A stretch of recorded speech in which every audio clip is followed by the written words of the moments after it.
How to use Tremendous Visa card. So before you can actually use your Tremendous Visa card, you need to fully activate this so that it will be operable. So there's actually two specific options where you can choose, whether it's for Tremendous virtual Visa cards or the Tremendous physical Visa card.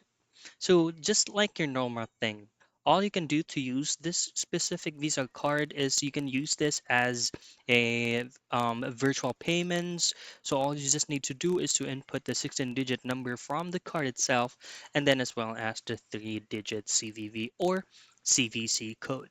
However, there are some specific stores that actually requires a physical card so that you could just actually swipe it just how you can use your credit card.